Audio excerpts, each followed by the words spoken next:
biggest fans. Is this on? Can you hear me? These are my biggest fans, I think. But I know they're my smallest ones. Anyway, I want to tell you what happened to me in 3rd grade. And I was standing in the back of the foyer in our church, and I was looking at this big plaque.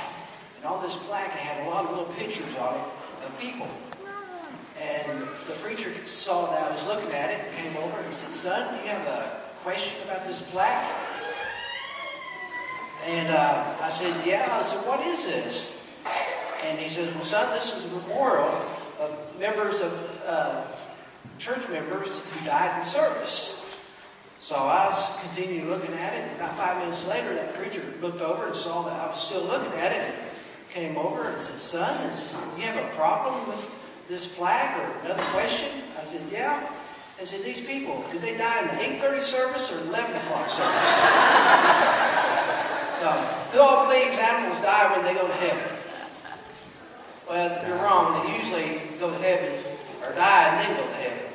Anyway, Jesus was up in animal heaven one time, walking around, greeting the new members up there, and he came up on some little mice.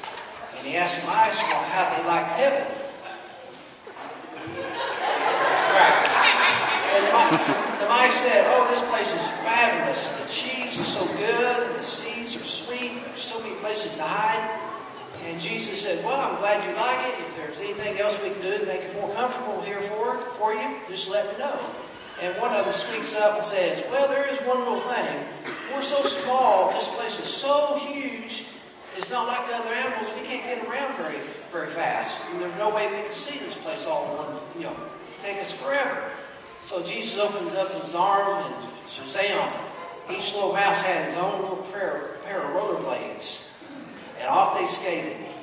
Well, a few days later, Jesus was up walking around again, welcoming new members, and he came up on some cats. He asked the cats, how they like heaven. The cats said, "Oh, this place is nice.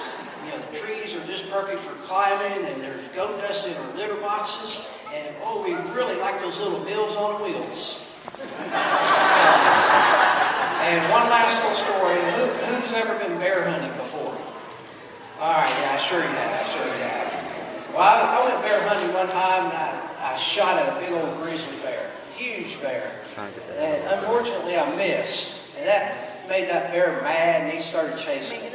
And as soon as he started running, I threw down my gun and just took off running. And I was running down the path, and next thing I know, that bear is still running right behind me. And I was getting tired. After about 30 minutes of running, I just couldn't run no more. And I just stopped and I prayed to God. I said, "God, please make this bear turn around, make him chase somebody else. Why does he have to be so mean? God, just please make him a Christian bear. Just make him a Christian bear." And at that moment, that bear stopped. That bear got down on his knees. He put his claws together. He bowed his head and said, "Dear Lord, thank you for this day. Thank you for dying on the cross for my sins. And thank you for this meal you just provided."